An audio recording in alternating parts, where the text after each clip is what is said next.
minutes.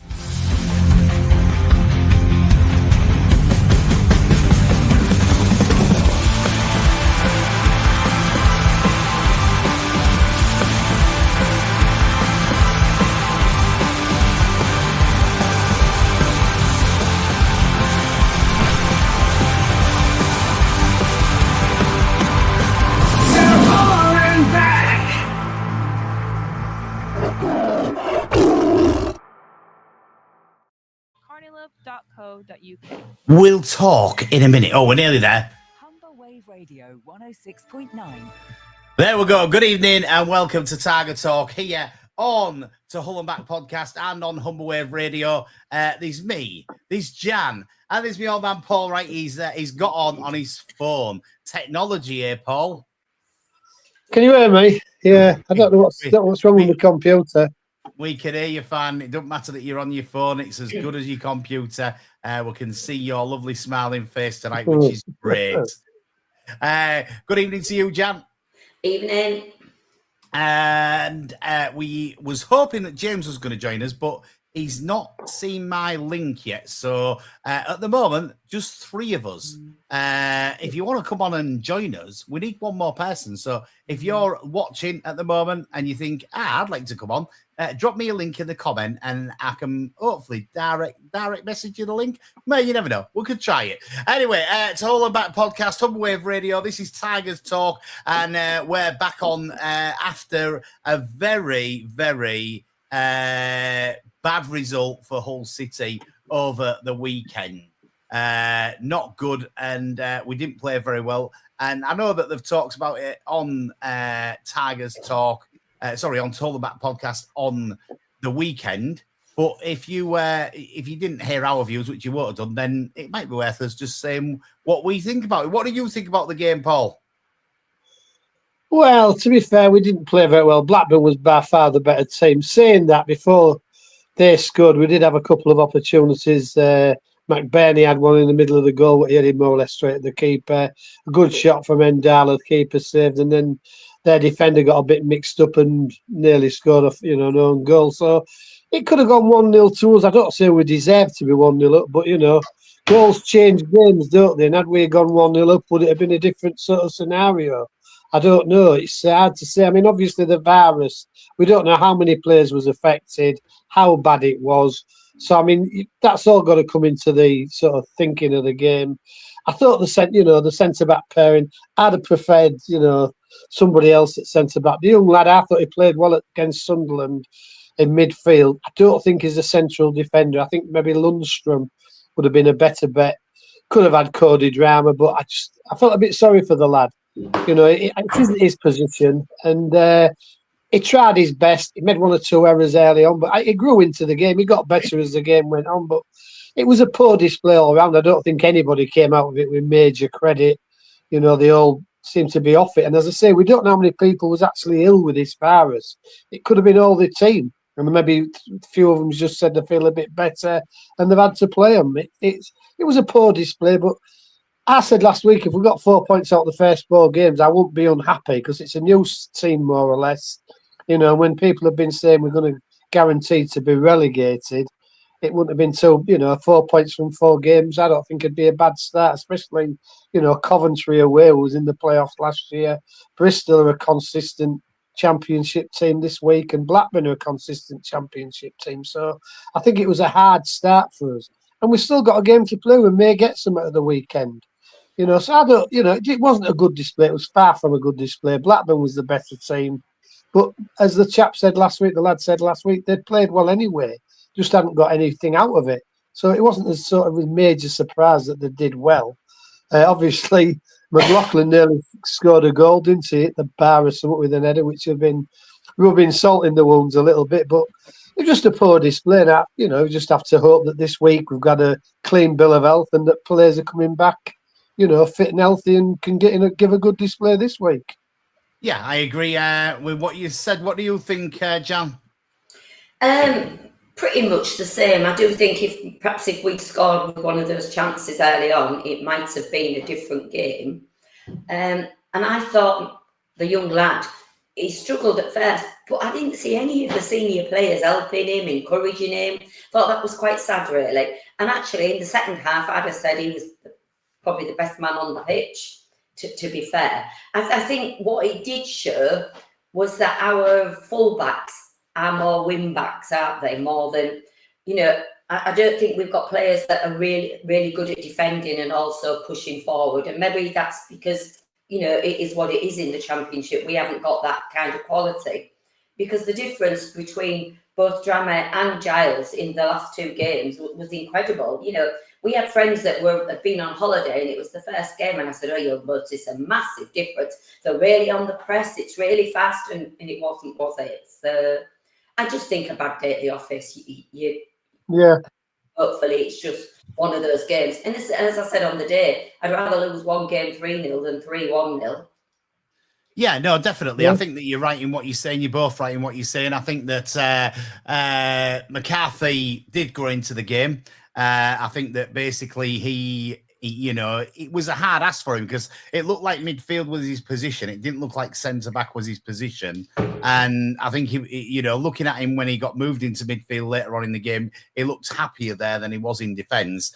You can't put the blame on him because ultimately it was one of them games where the virus has obviously affected us slightly. We played really well in the 3 previous games before that, Wrexham included. And the thing with it is to ask them to do it week in, week out is difficult because we've seen, I think, on Saturday that we are a little bit short in certain areas for certain players. And, I heard Paul saying about McLaughlin trying to score, hits the bar and things like that. And it's like, he could have rubbed salt in our wounds. I would have much preferred Sean McLaughlin to have been on our team on that game and playing left centre for us rather than playing for Blackburn because, I think we could have really done with him. I did say I won't go over all things, so I'm not going to go over it massively, but I think that, if we look at Saturday, then we can see why it was probably silly to let both Jones and McLaughlin go in the transfer window and to sign who we've signed when we know that they're a little bit injury prone. And, we've got to hope that Hughes is over this virus this weekend and hope that he also doesn't get sold before the transfer window. Evening, Becky, you've agreed to join us tonight. Good evening. How are you doing? You all right? I'm all right, thanks. How are you? Yeah, good, thank you. How did you see an interesting discussion to weigh into after the weekend and the last couple of days with the evidence and everything coming out. So looking forward to you tell us what you thought of Saturday's game then, Becca. We just struggled to get into it from the offset. We clearly was really struggling after the week we've had with the lack of training.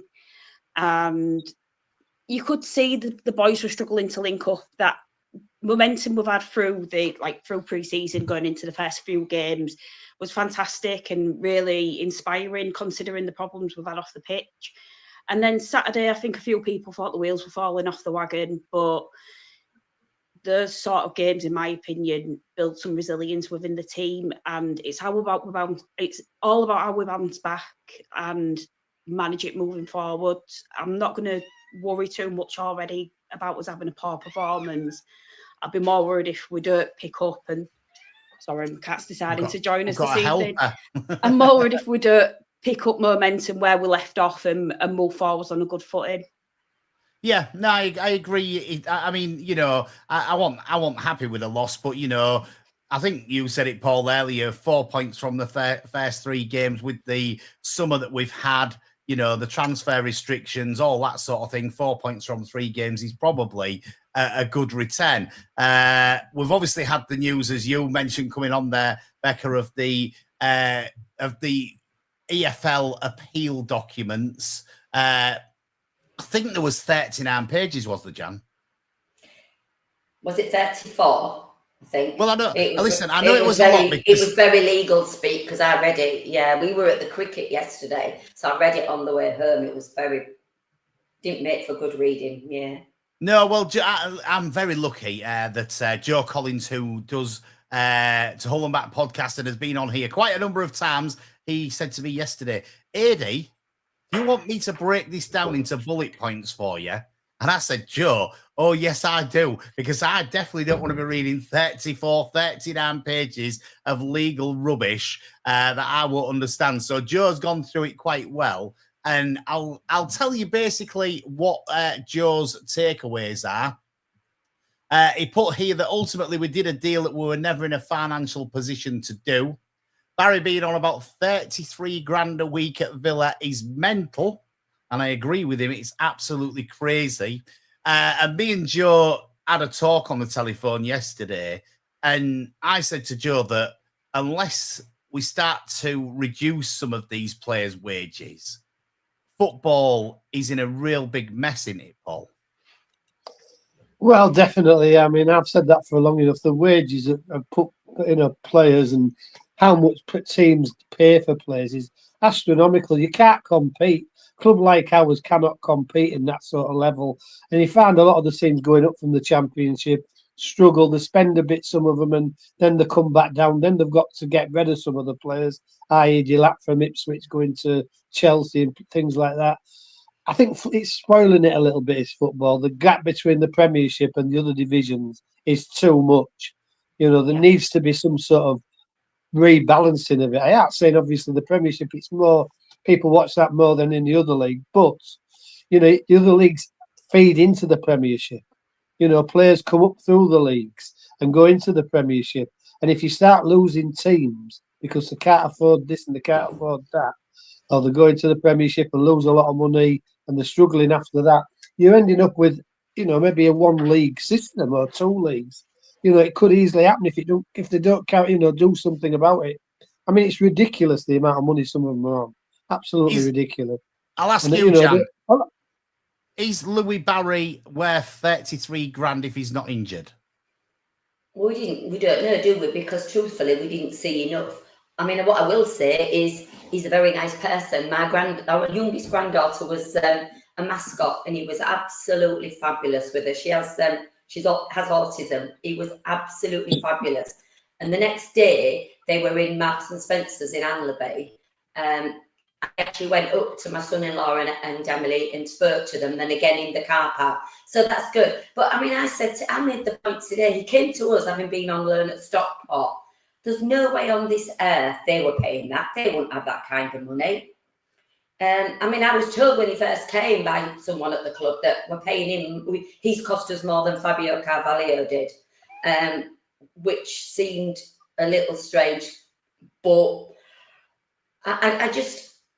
And when you read that legal thing, it said that the club weren't aware that his wages would change week by week. So he'd be on like a win bonus or something, it said. So if there was a win, I don't know whether it meant if Villa won or we won, so his wage changed.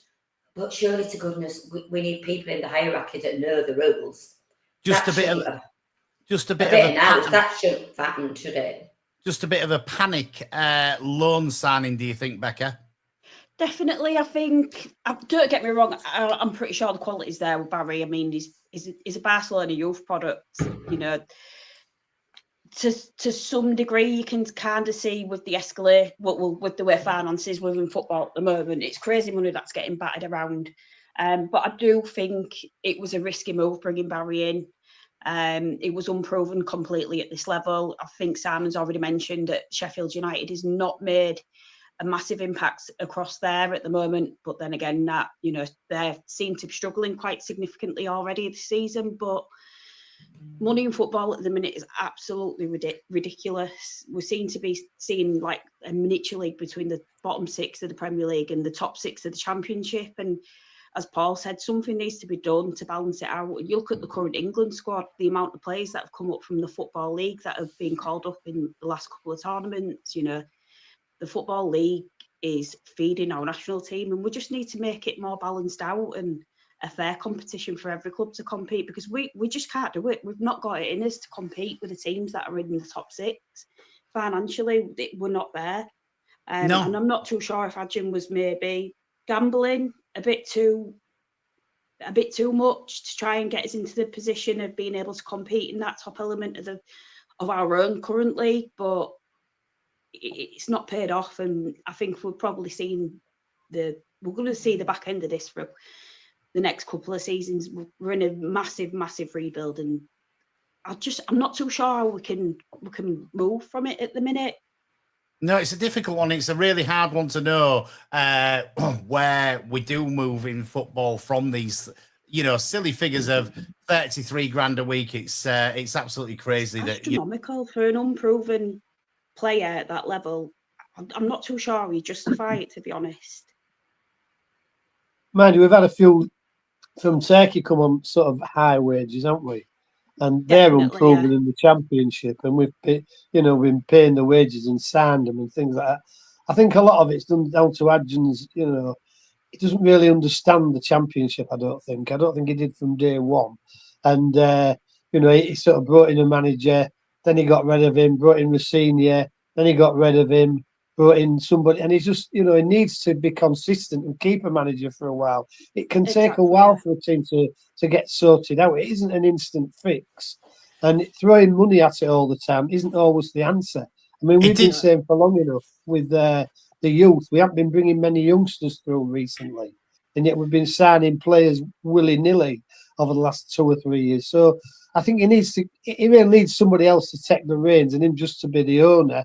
Obviously have an input somewhere along the line, but I think on the playing side, he seems to always be looking at the Turkish players, and the Turkish league isn't as strong as the Championship. I don't think a lot of the teams in the Turkish league, and I think it's wrong to bring these players on in big wages, which they have done, and that's not helped our situation at all. I mean, Cynic, I know it's maybe not his fault he's been injured, maybe it is, I don't know, but how many games has he played? He was on decent wages. It's just really ridiculous.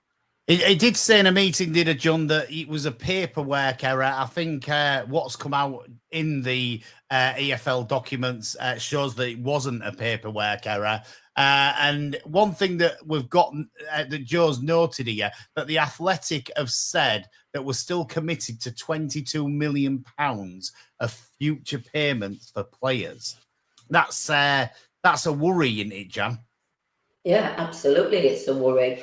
I mean, money doesn't buy you guaranteed success. I mean, the big spenders usually do go up, don't they? But Ipswich weren't big spenders when they went up, and again came straight back down again. So it's a massive worry.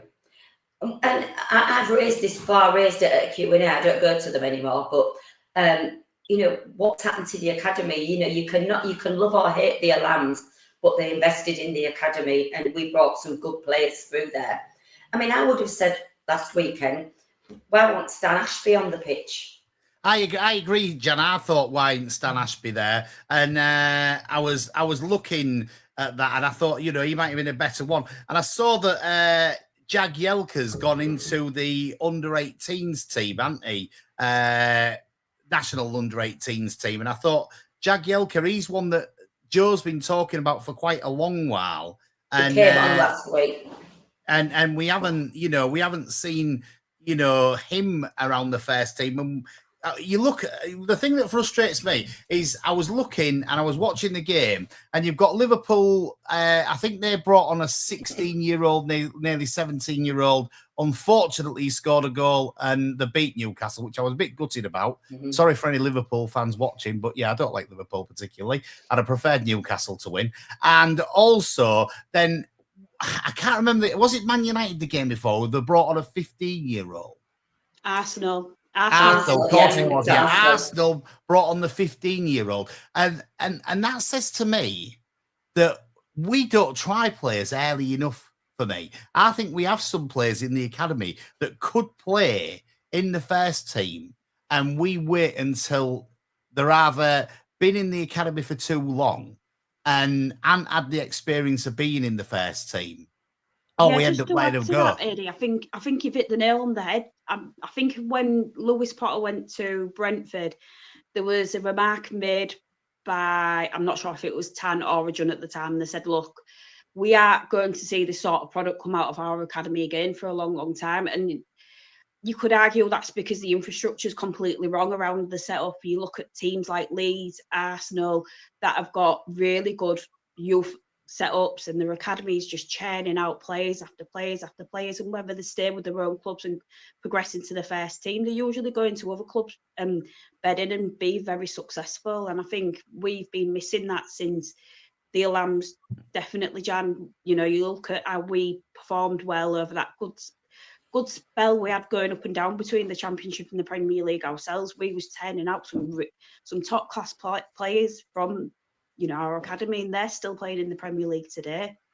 Yeah, no, they are. And it's when you look at these team sheets and you look at the players that have been at City that are actually playing in the Premier League, it's disappointing, but also happy feelings as well that, you know, Hull City have managed to bring these players through and they are playing in the Premier League now. Thanks for all your comments tonight, by the way. I will get to most of them if I can before the end of the show. And if you want to get in touch, you can either comment on whatever platform you're listening on or watching on, or you can WhatsApp us on 01482 772 663. That comes direct to me. And if I'm multitasking enough, then you never know, I might be able to read them as well.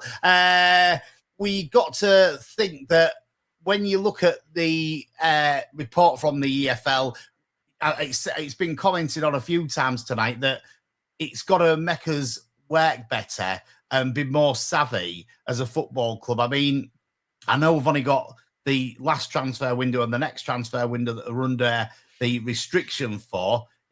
It's been reduced to the 2 transfer windows now. Do you think it'll make a John a bit more savvy now, Paul?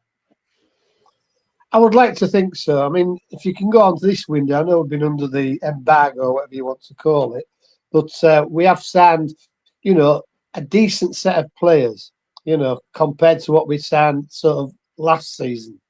And we were looking a better team. I know that Saturday wasn't particularly good, but the games before that, we looked, you know, reasonably settled.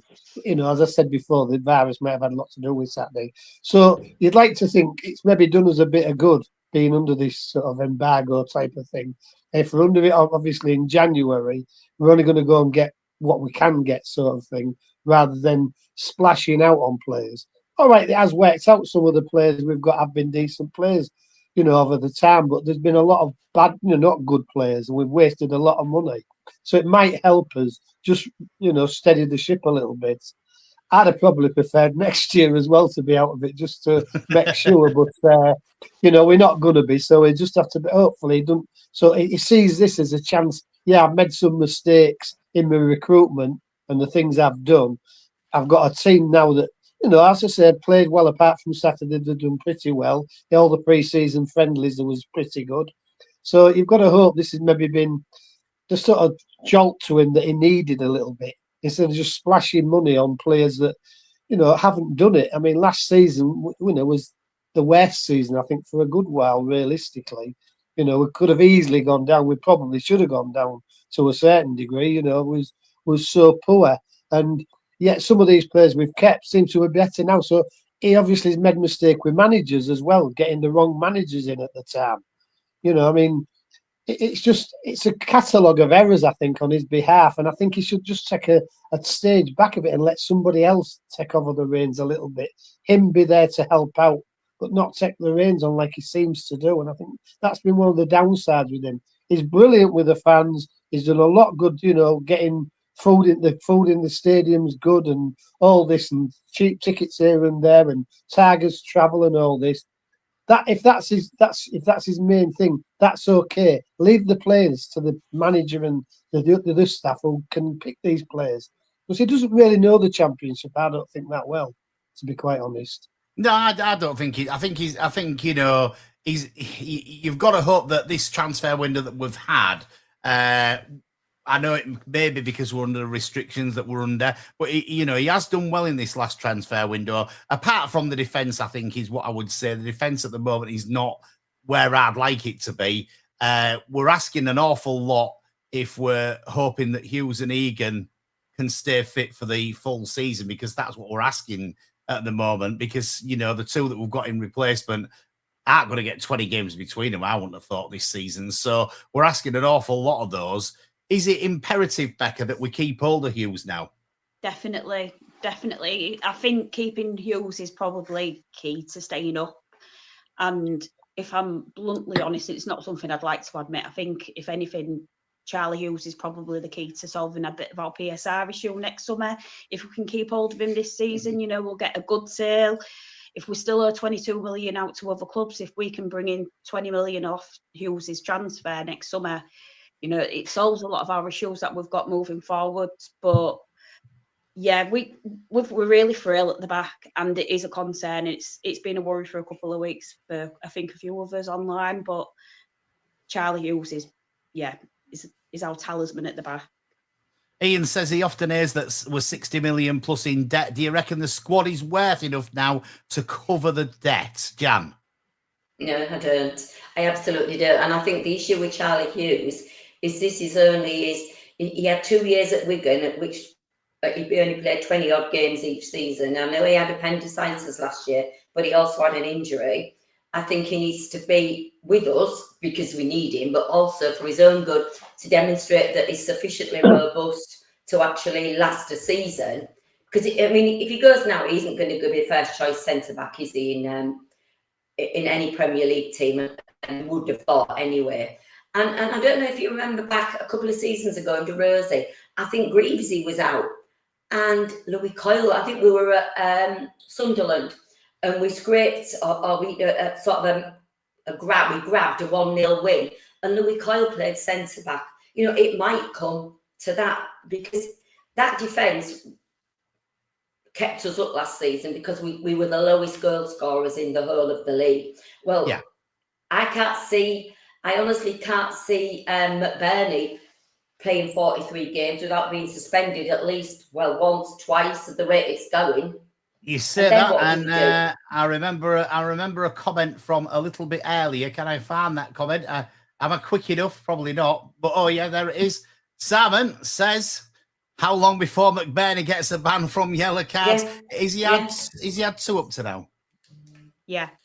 2 cards up to now. So he's on 2 cards, so he's only got to get another 3, and then he's banned, hasn't he? So I was thinking this as well, Jan. I think he's going to be banned about every 10 games. Looking at it the way he's going, he's probably going to get banned about it, which, it's not a bad thing, but we've seen it's frustrating, isn't it, when you look at Carl Joseph and you watch how he plays, and instead of shooting, he passes the ball, which is my biggest frustration with Carl Joseph.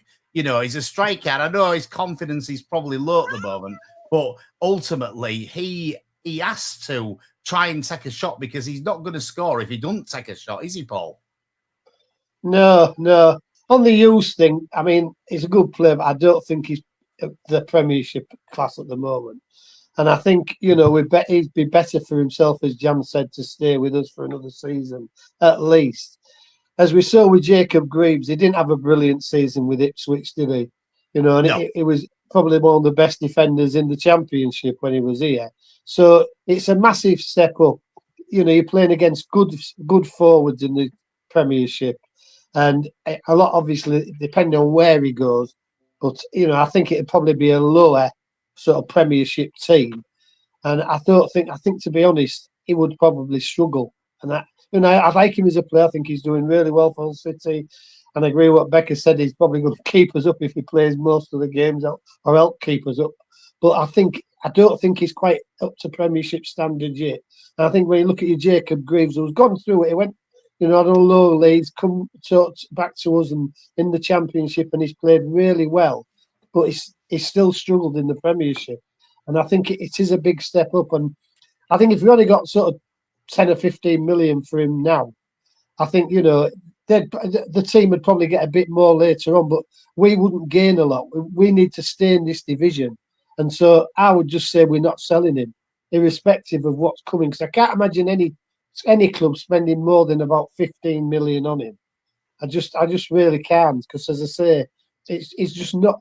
I don't think he's at that standard yet, and you're not going to sell him to another Championship team, surely.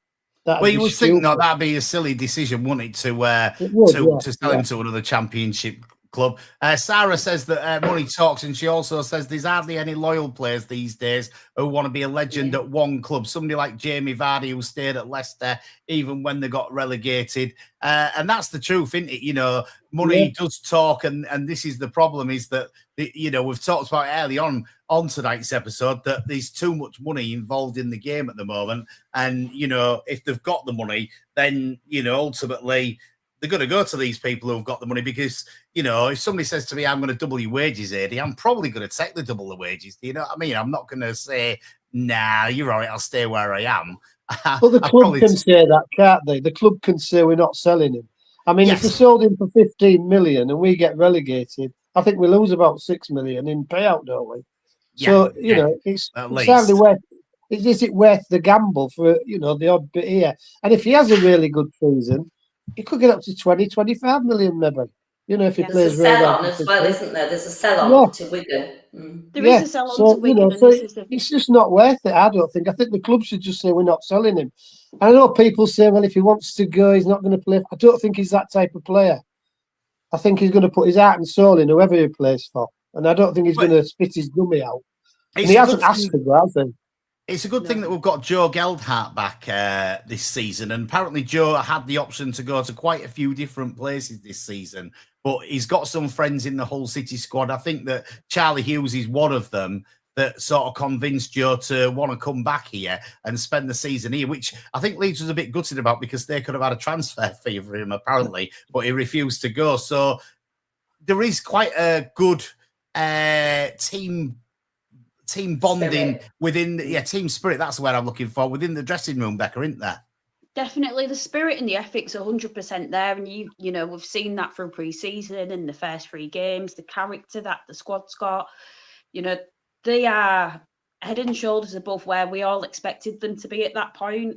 And you know, one bad game and people are a bit concerned, but we have got a really good special dynamic at the moment, and hopefully that can continue and carry us further than, you know, people have predicted or speculated for us. And, you know, if we do bring in many more, I hope they fit in with the dynamic of the squad, and that adds to the values and the ethics within the team, because that's putting us a lot further on than anything, the sheer willpower within the squad to move forwards. You can see that the, you know, team togetherness can really help. And I think, you know, obviously we're very limited on who we can bring in, Jan, aren't we? Because it's a sort of 1 in, 1 out now. We need to balance this wage I think structure. That seems a little unfair to me as well. So, you know, somebody was saying the other day, I think they asked the question and it was answered. So if we sell him, you know, somebody bizarrely came in and said, we'll give you 20 million. It makes no difference, because A, we can't pay anybody, and B, we still can only buy one. But the thing that I find quite concerning is that Charlie Hughes, evidently, reportedly, is one of our lowest earners. Yeah. Well, surely the club needs to be, and they might well be doing, we don't know this, but should be saying, you know what, we really value you. We'd like you to sign an improved contract.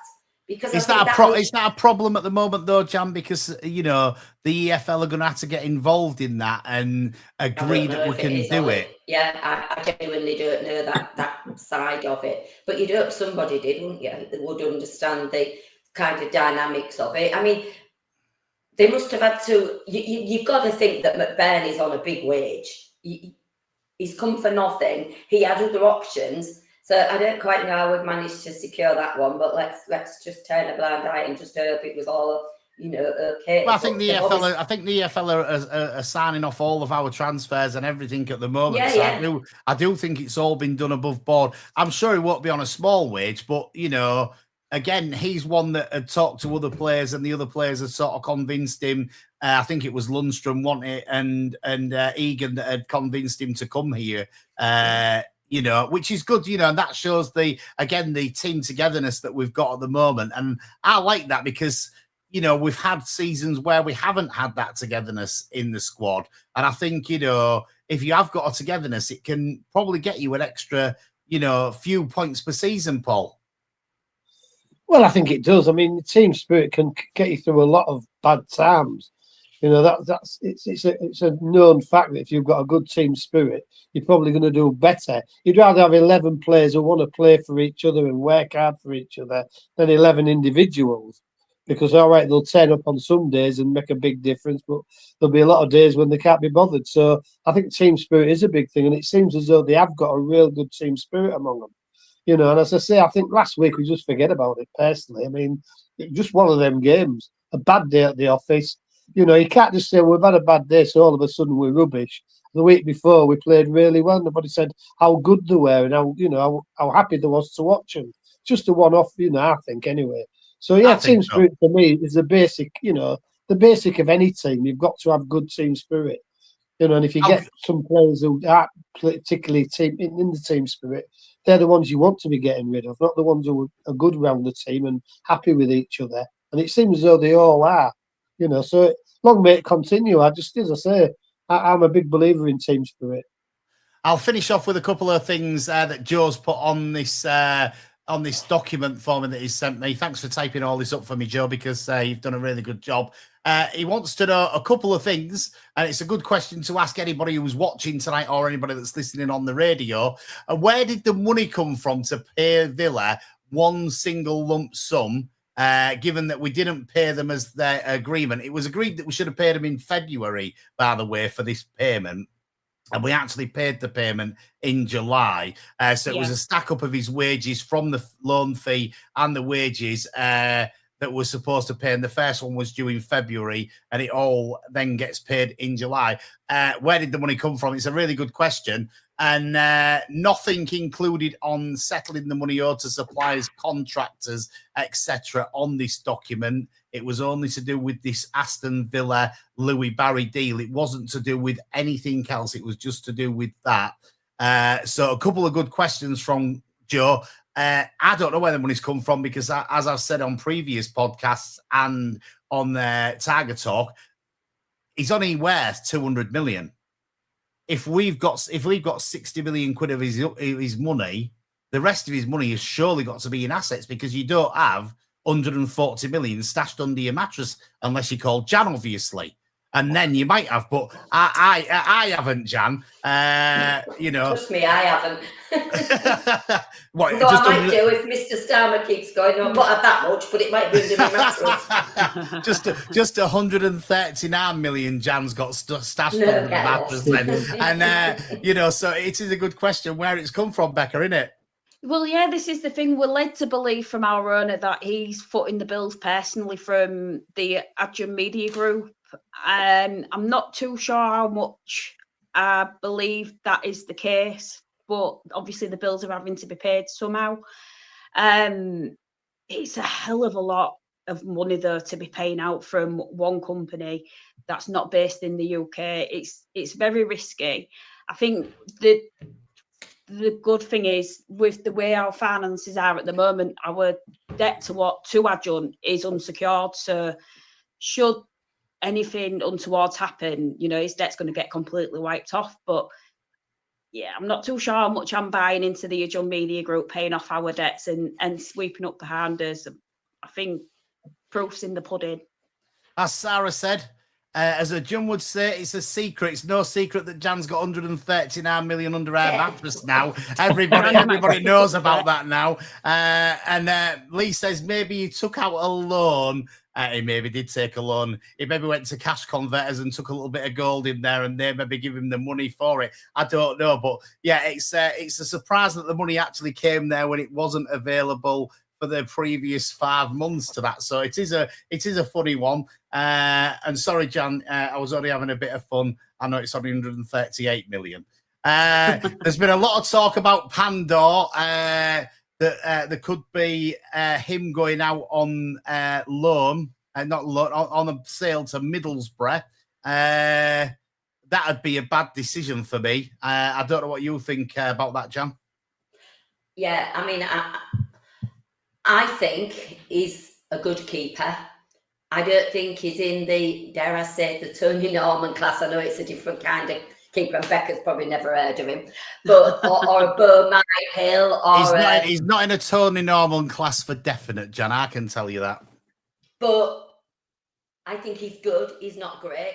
Absolutely, I think he was player of the season last season because I think he's the only one who consistently performed. Having said all of that, I wish he'd learn to kick and talk a bit more. But I worry like anything if he goes, because I don't think we've got the quality as backup. And I don't know if people saw, is it George Long's gone to Norwich, hasn't he? Has he? Presumably as a backup keeper. But, you know, we had him when we were in, I think when we were in League One still.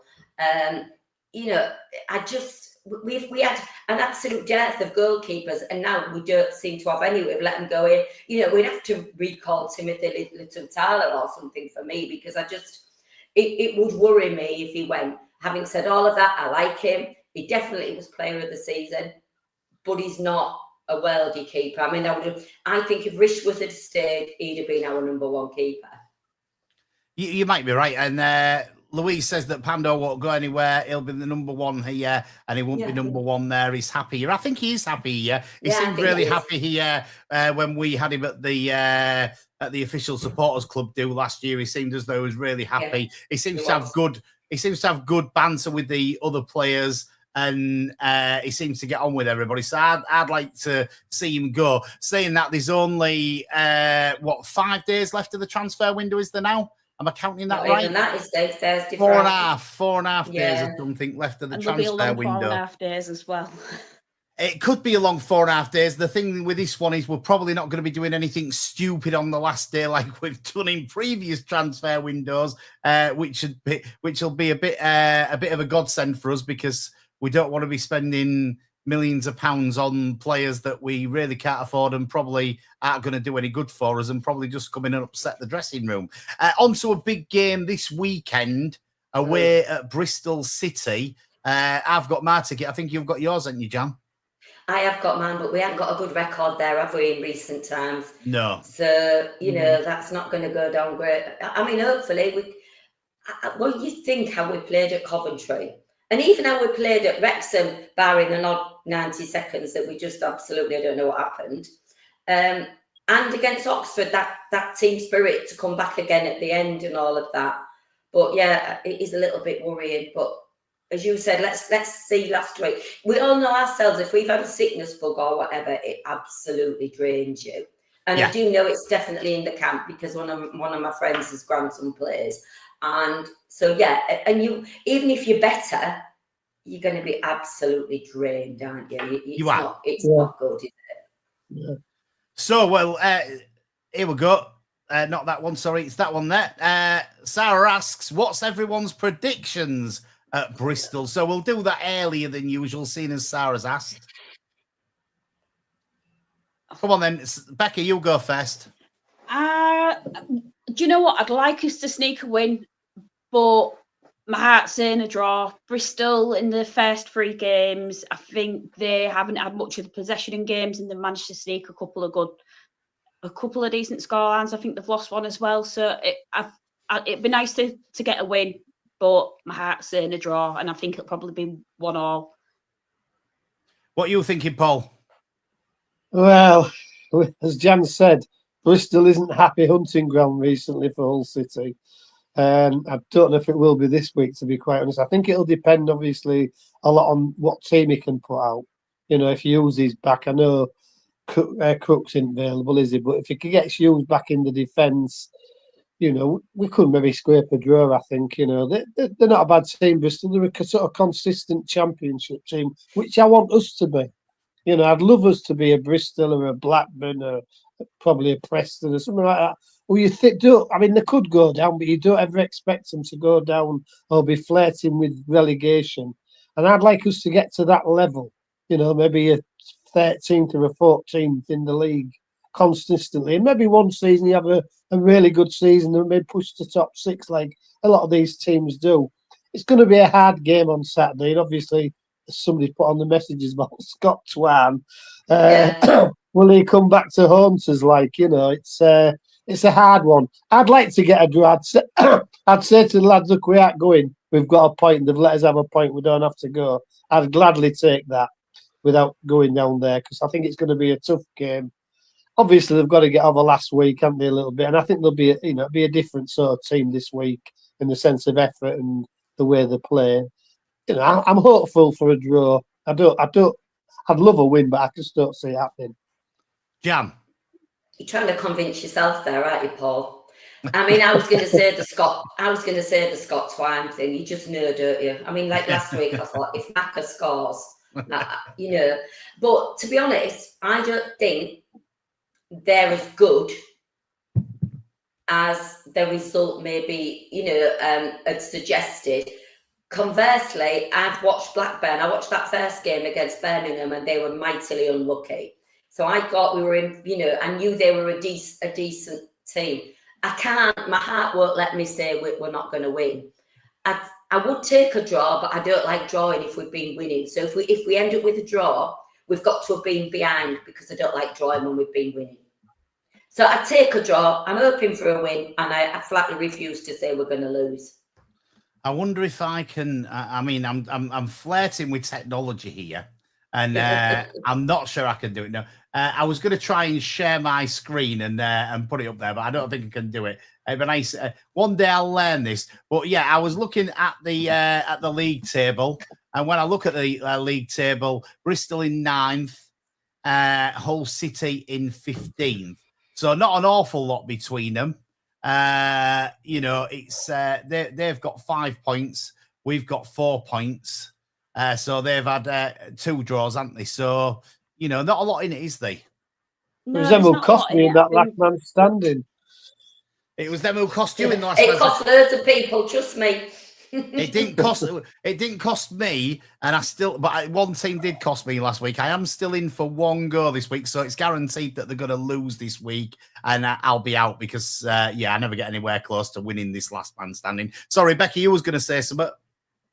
I've completely lost what I was going to say. Don't worry about it. We'll come back to it, Becca. We'll come back to it. Yeah, but last man standing, if you've not been in it this time, then it's run by the official supporters club and Jan. And if you don't put your guess in, she'll be hounding you like she does do me every week to try and get me guess in. But you can win. How much money's in it this time, Jan? I think it's about £190, and then the other 190 goes to our charity, which this time is it's currently Tigers Trust. I'm out if it helps. I mean, my husband had 3 goes. The first week you can buy back in, so he did. But for the grace of Hull City, Ollie McBurn, he scored him in the 93rd minute and nearly went straight out again. So our hopes for us are on him, because I'm out.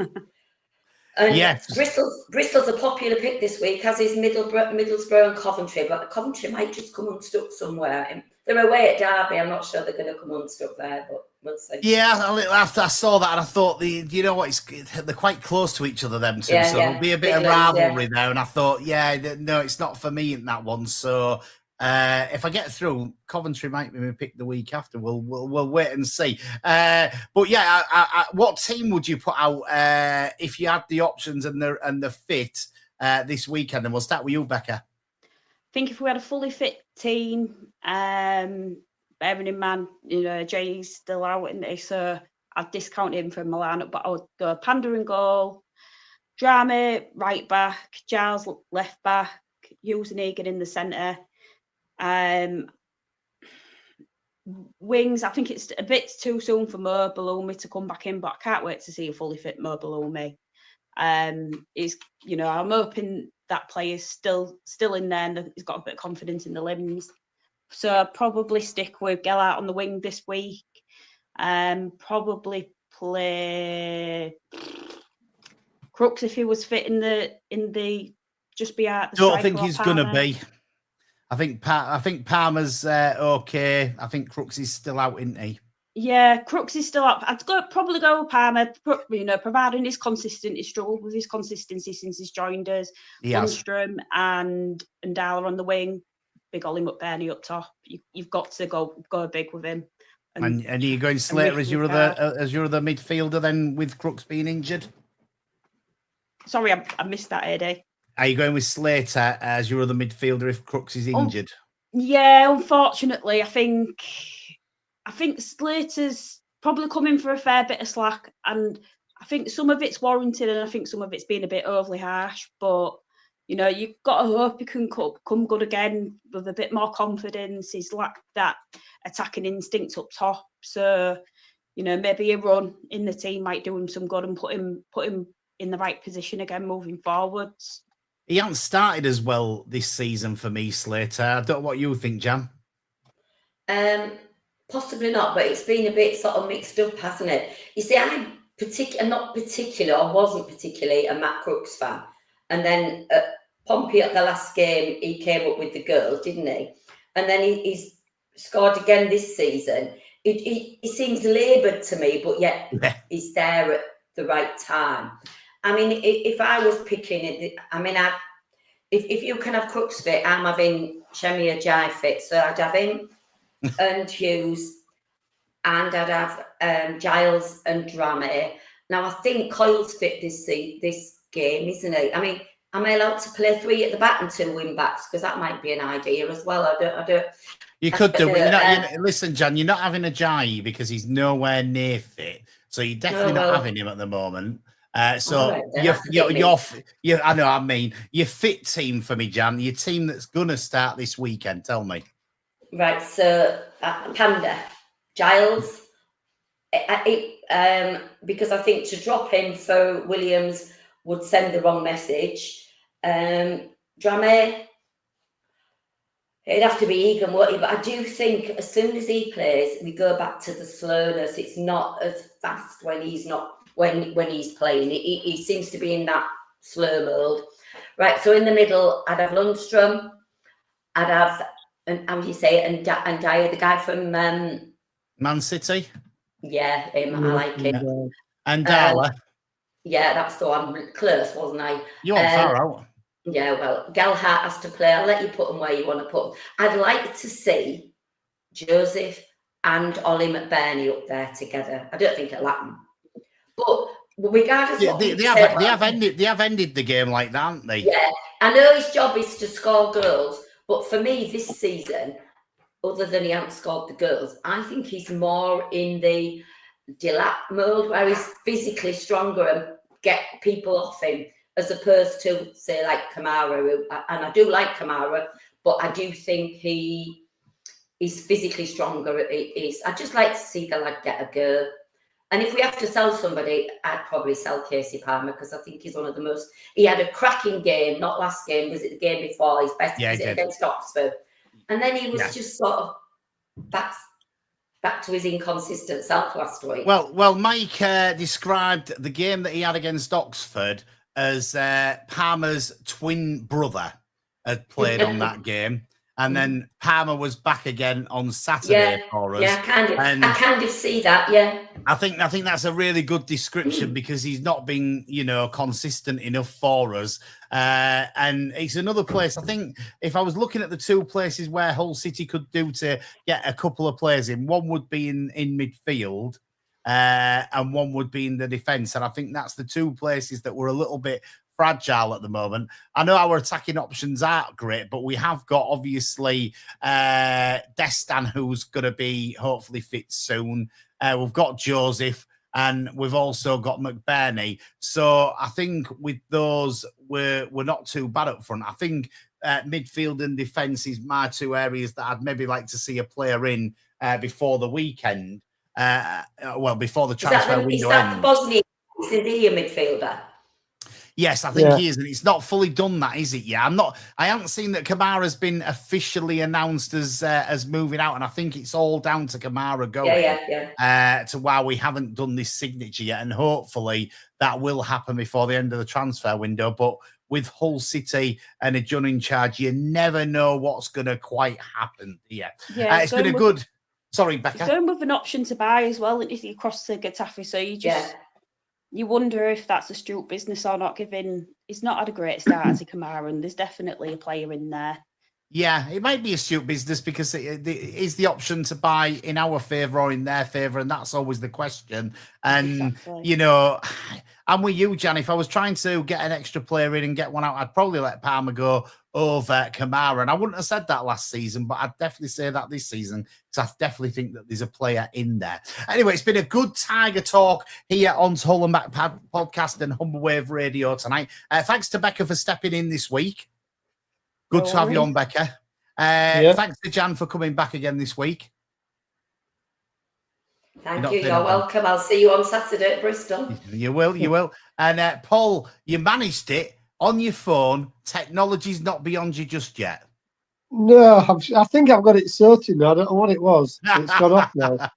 Well, we'll look to have you back next week on the laptop. Then Jan's going to try and get on from abroad, wherever she's going this time. And Becky, you can definitely come back on again. Brilliant. Thanks for having me, AD. No problem. It's been a good one. We'll be back next week from 7 o'clock here on Hull and Back podcast and Humberwave Radio. Enjoy the rest of your evening, and we'll see you next week. Bye. Bye. Bye.